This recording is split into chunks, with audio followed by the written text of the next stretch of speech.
Reveal हो चुका है दोस्तों वरुण धवन की फिल्म बेबी जॉन का मेन कंसेप्ट। पर इस मोस्ट वॉयलेंट फिल्म के इस कंसेप्ट ने हमें सोच में डाल दिया।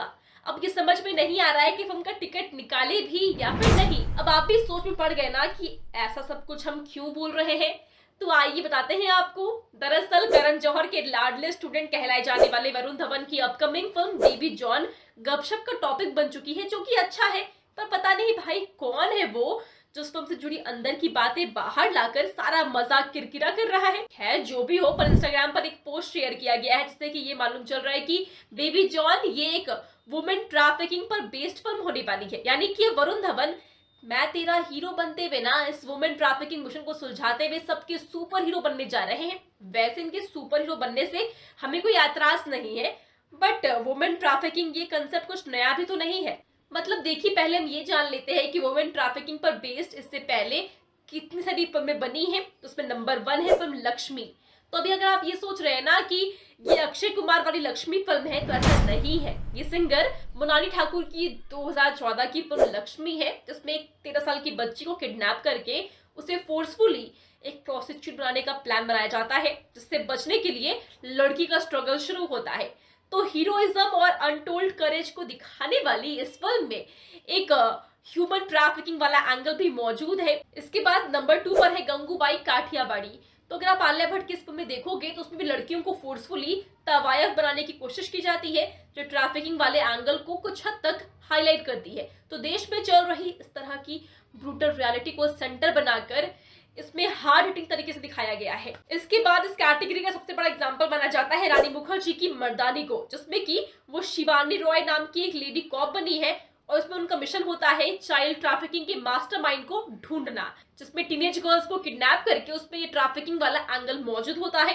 तो क्राइम लॉर्ड और ट्रैफिकिंग रिंग का ये जो चूहे बिल्ली वाला खेल होता है ना, वो काफी इंटरेस्टिंग साबित होता है। इसके बाद आती है फिल्म लव सोनिया। तो लव सोनिया नाम की हिंदी लैंग्वेज मूवी में सोनिया यानी कि बॉलीवुड एक्ट्रेस मृणाल ठाकुर का जो मेन कैरेक्टर है, उसकी बहन को बेसिकली उसके पिता पैसों के लिए बेचने की कोशिश करते हैं और फिर बहन को वहां से रेस्क्यू करने की मृणाल कोशिश करती है, पर इस सब चक्कर में वही खतरनाक शिकार बन जाती है। तो एक डीप इंटेंस इमोशनल नैरेटिव के साथ इस फिल्म को बखूबी प्रेजेंट किया गया है दोस्तों। तो ये थी वुमेन ट्रैफिकिंग या फिर ट्रैफिकिंग वाले एंगल से जुड़ी कुछ फिल्में जिसे ऑडियंस ने काफी पसंद किया है, और अब इसी एंगल को वरुण धवन की फिल्म में इस्तेमाल किया जाएगा। पर क्या वरुण की ये फिल्म जो विजय थलापति की थेरी का रीमेक कहलाई जा रही है, क्या ऐसा कुछ नहीं है क्या? तो देखिए, थेरी ये पूरी तरीके से ट्रैफिकिंग पर बेस्ड नहीं थी, उसका सेंट्रल प्लॉट ये नहीं था। पर हाँ, पॉलिटिकल एंगल में गर्ल सेफ्टी को लेकर एक पॉइंट हाईलाइट किया गया, जिसमें खुद हीरो की बेटी को प्रोटेक्ट करने की जरूरत पड़ती है। तो शायद थेरी के डायरेक्टर अटली कुमार जो बेबी जॉन की प्रोड्यूसर है, वो बेबी जॉन को थेरी से अलग दिखाने के लिए वुमेन ट्रैफिकिंग वाले कंसेप्ट को ही मेन प्लॉट बना चुके हैं। पर जैसे कि थेरी में इन्वॉल्व 2 विजय दिखाए गए थे, मतलब विजय के 2 शेड्स, जिसमें कि एक में वो पुलिस ऑफिसर होते हैं और एक में प्रोटेक्टिव फादर। तो वैसे ही 2 शेड्स वरुण धवन भी निभाने वाले हैं। तो कहानी कुछ ऐसी हो सकती है कि वरुण जब पुलिस ऑफिसर के कैरेक्टर में होंगे, तब उनके पास ये ट्रैफिकिंग वाली केसेस आएगी, फिर पॉलिटिकल पावर की वजह से उन्हें इससे हटाया जाएगा और फिर कुछ सालों के बाद यही एंगल उनकी बेटी के केस में भी दिखाया जाएगा, और तब वो और भी ब्रूटल हो जाएंगे क्योंकि तब वो किसी सिस्टम का पार्ट नहीं होंगे। तो ऐसा ही कोई बेसिक प्लॉट हो सकता है। तो क्या फिल्म में कुछ एक्स्ट्रा ऑर्डिनरी होगा या फिर नहीं? अब देखिए, हमने बैठे बैठे एक बेसिक कहानी आपको बता दी, और शायद अगर यही हुआ तो फिर फिल्म देखने के बारे में सोचना ही पड़ेगा। इसलिए तो टिकट निकालने के बारे में सोचना पड़ेगा, ऐसा हमने बोला था। और जैसे कि ट्रैफिकिंग जैसा मुद्दा काफी गंभीर और हार्ड हिटिंग है, लेकिन जब तक इसे दमदार तरीके से स्क्रीन पर नहीं उतारा जाएगा, तब तक फैंस को बांध कर रखना बहुत ही मुश्किल हो जाएगा। मुश्किल क्या, नामुमकिन हो जाएगा। अब जरा आप जवान को याद कीजिए, उसमें हाईजैकिंग का जो एंगल था वो नया नहीं था, ये हमने पहले भी कई बार देखा है, लेकिन शाहरुख खान की स्क्रीन प्रेजेंस, इमोशनल कनेक्ट और ग्रैंड प्रोडक्शन ने उस फिल्म को एक अलग लेवल पर पहुंचा दिया था। तो वरुण धवन के लिए भी यही सबसे बड़ा चैलेंज है कि क्या वो इस फिल्म में मसीहा या फिर सुपर हीरो की तरह उभर पाएंगे या फिर नहीं। उनके किरदार और स्टाइल में अगर वो दम होगा तो ही वो हमें सीट से हिलने नहीं देंगे।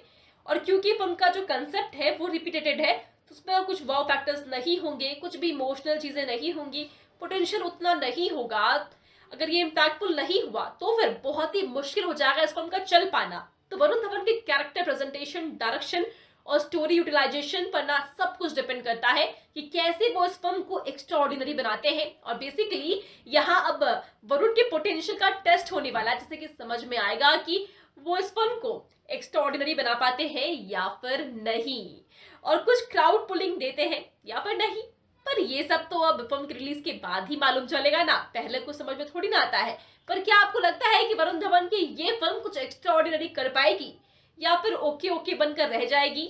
आपको जो भी लगता है हमें कमेंट्स में जरूर बताएं। साथ ही वीडियो अच्छी लगी हो तो वीडियो को लाइक और शेयर करें।